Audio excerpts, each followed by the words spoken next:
Hey, closet busters and bold move makers. It is time once again for Life Uncloseted. So I want you to gather around because it is time once again to kick down those closet doors of your life. We're here to escape our BS, explore our fears, and elevate our self-expression. I'm your host, Rick Clemens. I'm the bold move expert and that coming out guy who's going to take you to the party, the pulpit, the wake, and back to the party of living your life uncloseted. So come on along with me and grab hold of yourself and get ready to step out, step up, and step into facing your fears, making your bold moves, and living life without apologies. Now let's get to the show. Hey, Life Uncloseted family. It is time once again for you to step out of those closets of your life and to face your fears, dump your excuses, and start living an unapologetic life. And today's guest and I, we kind of have some stuff very dang similar in common. Those of you who've listened to this podcast for years know that I was married, I had a couple of kids, and then I came out of the closet. But prior to all of that, I came out and then I went back in the closet. And it's always kind of a controversial conversation to have because people are like, well, if you knew what you were, why did you do this? And if you did that, why didn't you just stay out of the closet to begin with? And it's not all black and white, nor is it easy. And until you hear somebody's stories and stand in their footsteps, so to speak, and if you stand in their shoes and experience what they have gone through, you can't really comment on it. And this young lady approached me and said, here's my story. And I thought, this is very interesting because most of the time when I see this happen, it becomes more of a generational thing. It's people in their 40s and 50s who are like, yeah, I knew who I was, but I didn't do it. And Alex Petrarca is going to share her story about how she did this. And she's actually just in her 20s and took this journey. So, Alex, I'm really glad you reached out and welcome to the podcast. I'm looking forward to this exploration from a different generational perspective. So thanks for being here. Yeah, thank you so much, Rick. I'm excited to publicly share my story for the first time. Awesome. So what prompted you to say, hey, I want to share this story? What's behind this? Because I think it's always interesting to hear people's perspectives on why they want to share their story like this. Yeah, I mean, for a long time, I was like really ashamed of this. And people who have come into my life, since I've gotten divorced, a lot of them don't know that I was married. And if they did, it would blow their minds. Right. But yeah, I just for a long time have been really ashamed of it and never want to share it with anybody. But I feel like I'm in a place now where I'm like, you know what happened. And I learned from it and I grew from it. And I kind of have a happy ending now where I'm really comfortable in my life. And I feel like I'm who I'm supposed to be and I'm living the life I'm supposed to have. So I feel like now is a better time than any to share it. Mm-hmm. I'm glad you started with the shame piece because this is, for so many of us in the LGBTQ community, it all emanates from a place of shame. We are ashamed for who we are or who we think we're supposed to be, or we're ashamed that we're having these thoughts, or ashamed that we can't figure this out. And shame seems to be a lot of what drives us. And then, of course, then society puts this on it. And again, this is where I usually get myself in some hot water, but I really don't give a fuck because I wish people in society would realize every time you shame an LGBTQ person into believing that they're not good enough or they shouldn't be this, you exacerbate the stories we're about to share in Alex's journey. So let's kind of step back to when did you really figure this out for yourself that, hey, I think I'm having these same-sex attractions and this might be my story, but not sure what to do with it? Yeah, I think I was, the first memory I have of kind of thinking or realizing that I might be gay was, I think I was about 12 or 13, and I was watching an episode of Degrassi. And it was the episode of Degrassi where, I don't know if you're familiar with the show, but Marco, comes out to his friends. And I remember just watching that and having this gut, this feeling in my gut, oh my God, I hope I'm not gay. Just this feeling if I was, that would be the end of the world. And I just was so clinging to hope that I wasn't. But then I kind of, put it in the back of my mind because I was still young. I was 12 or 13. Sure. I didn't really have any sexual attraction to anybody yet. But I just remember having that feeling I hope I'm not gay. And then a year or two later, I had a friend who most of my friends were internet friends in high school because I was kind of like a black sheep and didn't really fit in with that many people in my actual high school. So one of my internet friends, who was my best friend at the time, I started feeling like, hey, I really like her, like more than just a friend. Mm-hmm. And it was like this really strong feeling that I never had before for somebody else. And I had told her about it, and I was like, I called it a girl crush. I was like, sure. I have a girl crush on you. And she was like, oh, okay, that's cool or whatever. And we were still really close. It didn't like affect our friendship or anything like that. But like my feelings started growing stronger, and I kept convincing myself like, this is a fluke. Like it's a one-off thing. It's just because we're best friends and we're so close. Like I didn't really think I was gay. And then I met somebody else, and I started to feel the same way towards her. And I was like, okay, it's not a fluke. I'm gay. Right. And I think for many of us, what you just described is exactly what we all go through. And I've worked with people, in all ages, but even people who at 35, 40, 45, 50, who finally like, okay, I know this. It's so interesting to talk to them and realize that this was actually happening at an earlier stage in life, but then they kind of put it away. And then it became such a routine of it's so far put away that it didn't really exist. And then suddenly one day, poof, it shows up. Yeah. And, it can be 10, 15, 20, 30 years later. And they're like, oh my God, this thing really is real. It wasn't just a passing phase. It was a phase that happened. And then I put it away as a passing phase, but it really didn't, stay buried, so to speak. Mm-hmm. So what was that moment for you that you're like, okay, I've got to go deal with this? What started to make you realize I've got to really start exploring this? Yeah. So I remember I was talking to my friend Emily, who I went to high school with, and I was talking to her about this second girl that I started having feelings for. And I remember just telling her, like, yeah, I'm gay. Like, she was the first person I ever told, the first person I ever came out to. I think the only person I ever actually came out to, because everybody else just knew that I was gay. Even if you see pictures of me at like 5 years old, that I was gay. So I never really had to come out to anybody. But she was the only person I ever actually came out to. And it was like, over in a minute, it was like, I'm gay. And she was like, okay. And then I told her about how I like this girl, and that was that. And I never really had to like come out to my family or anything like that. They all just knew. Okay.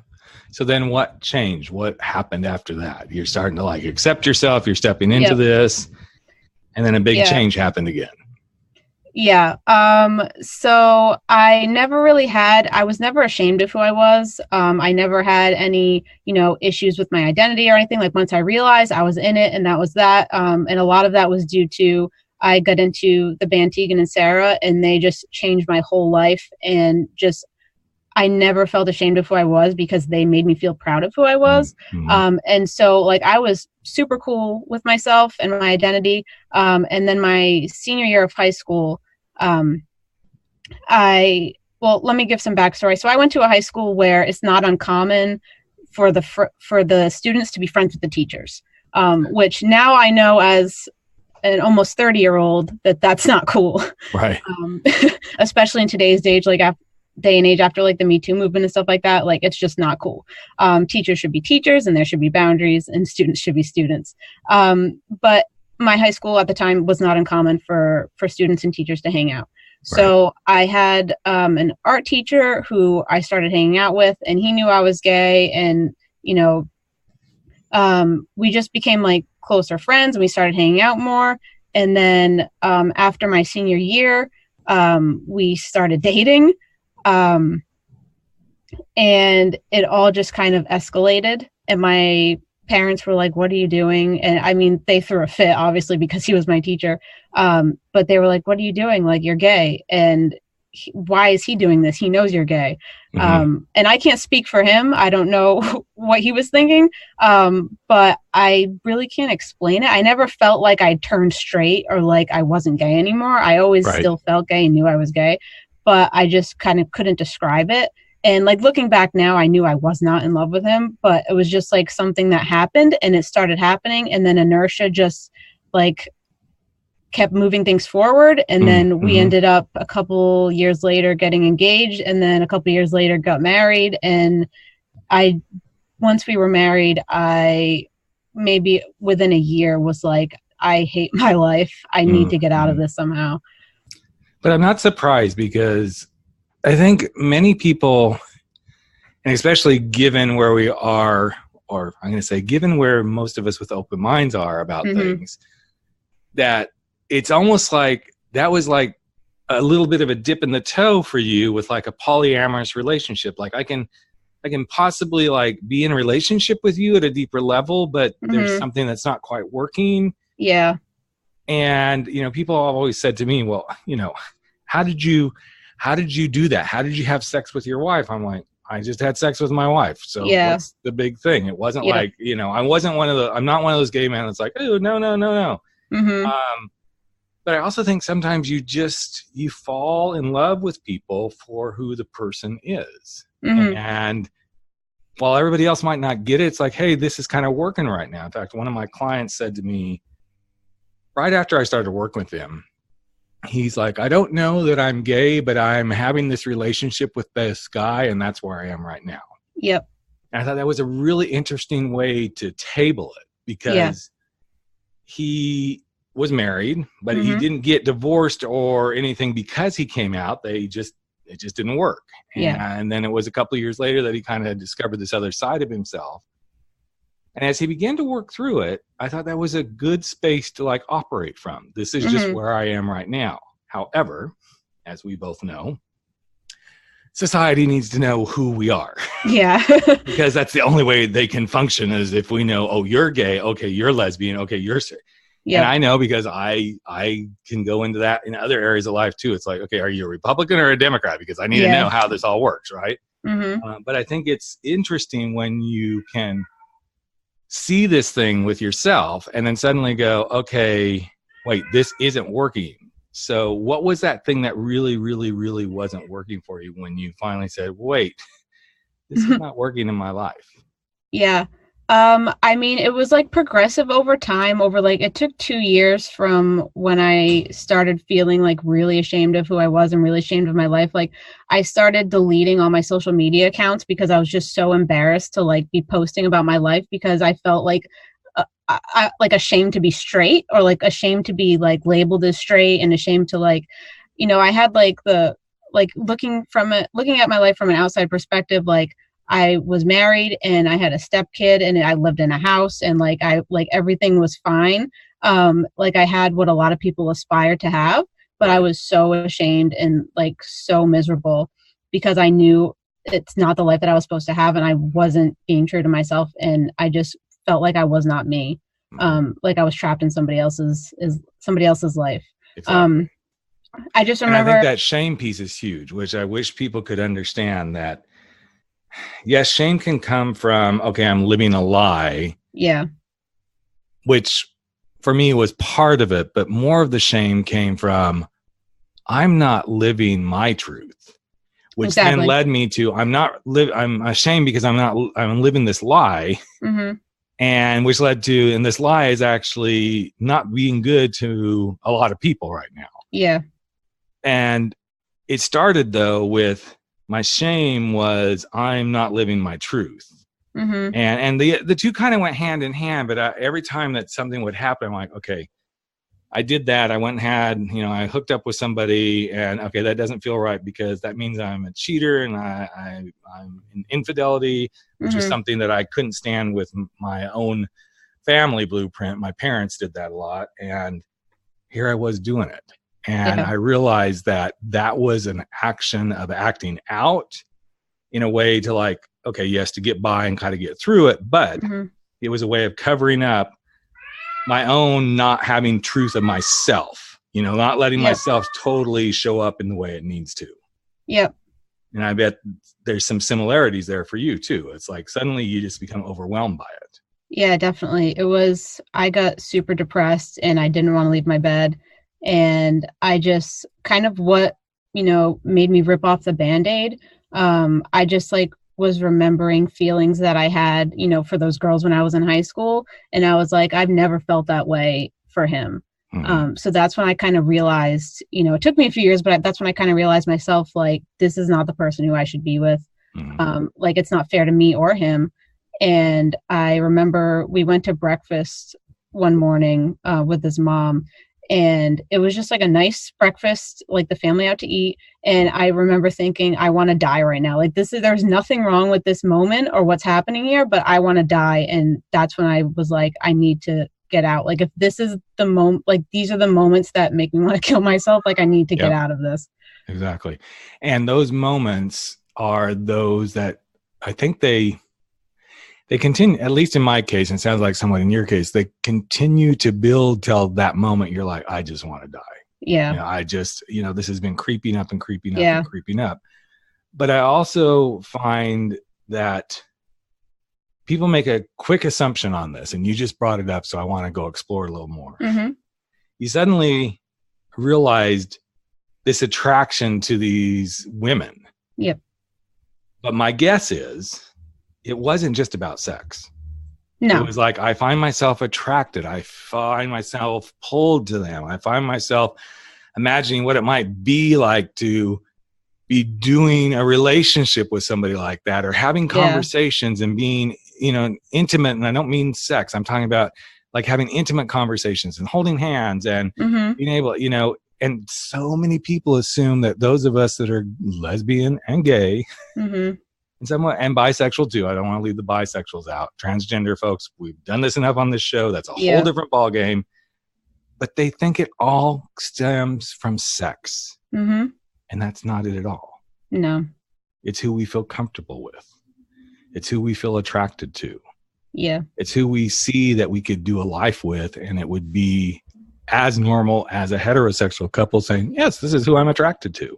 Yep.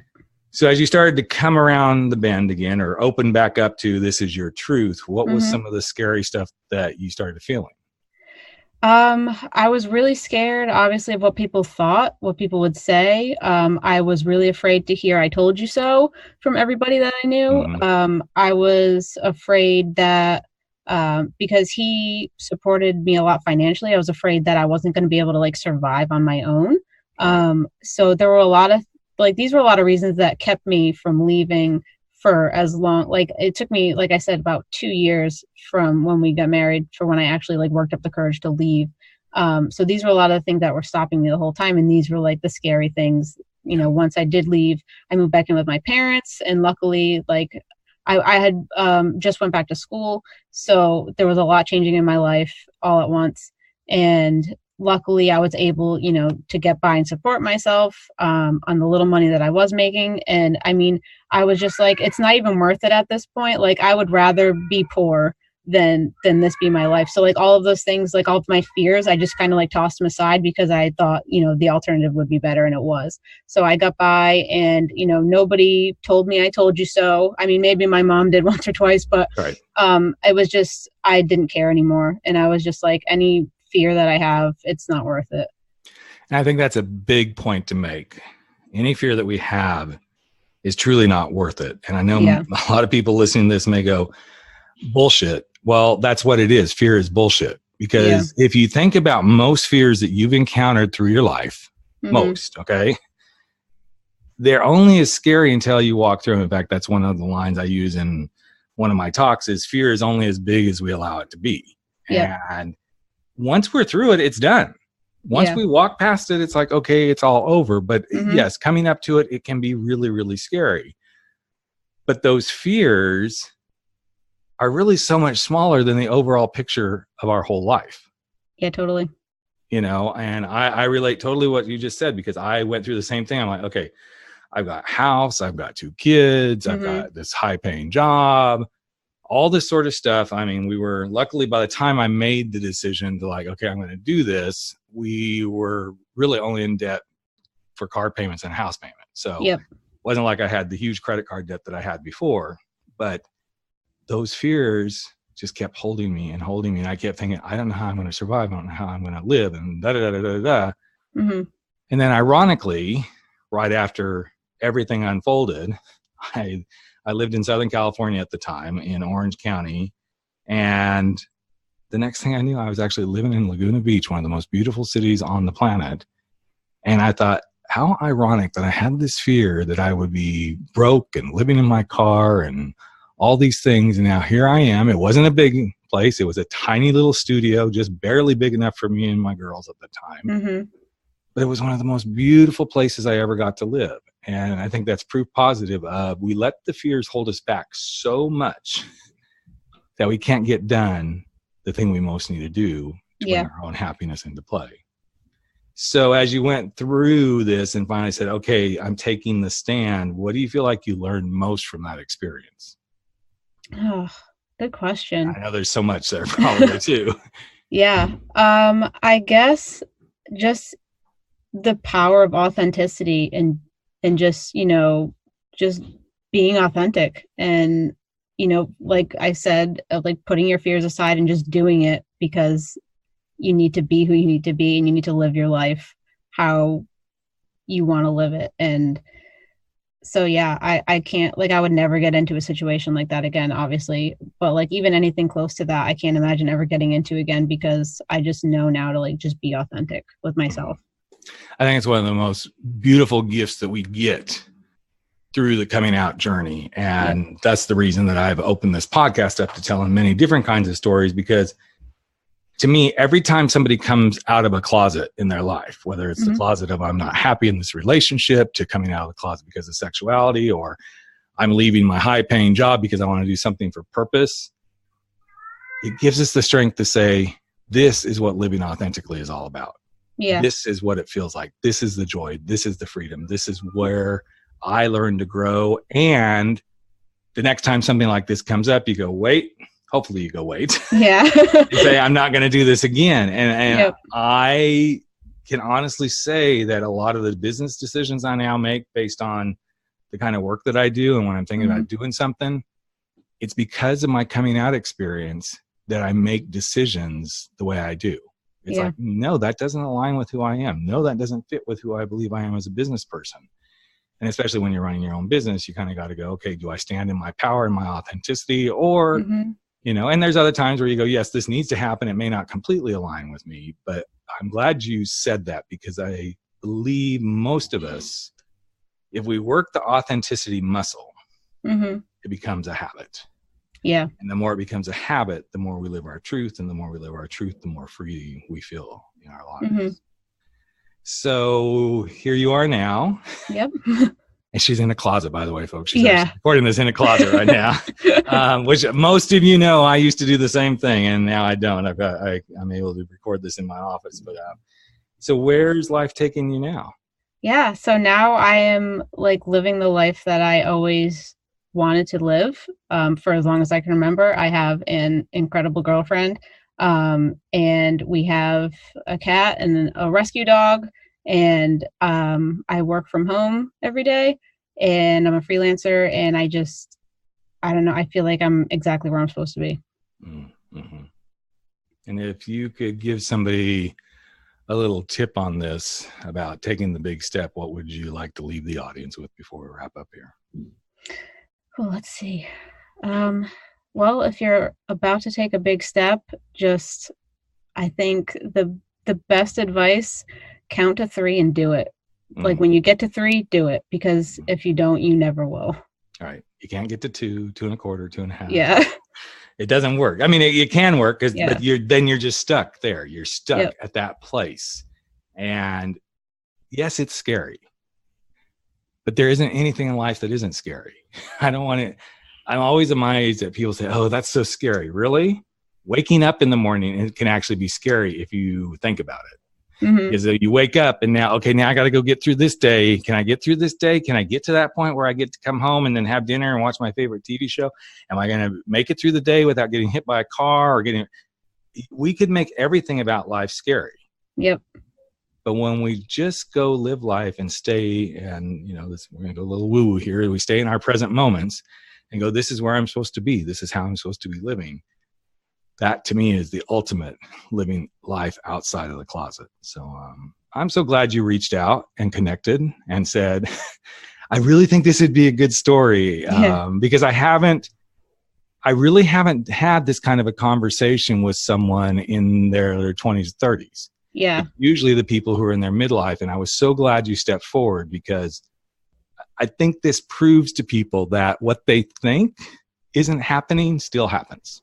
Yep. People still go, no, I'm going to do what I think, would be the best thing to do. And they go try it. And in your case, luckily, a couple of years later, you're like, oh, no, this isn't going to work. Mm-hmm.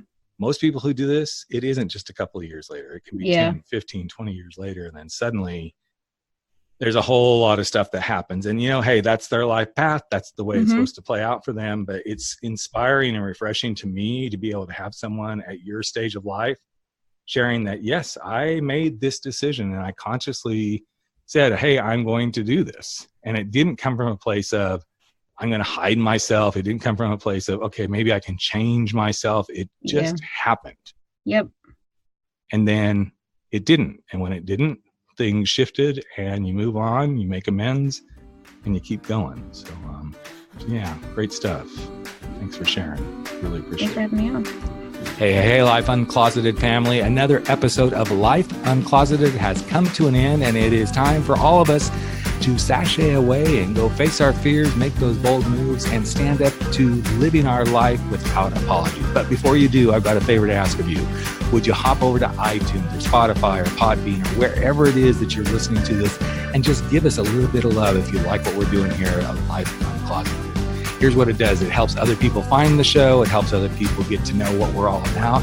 And you just might help change a life. In fact, if you really want to change a life, we'd love it if you just ask a friend to take a listen and see what they think. So that's it. Love you all deeply. I'm Rick Clemens, the host of Life Uncloseted, and never stop stepping out, stepping up, and stepping into living your life uncloseted.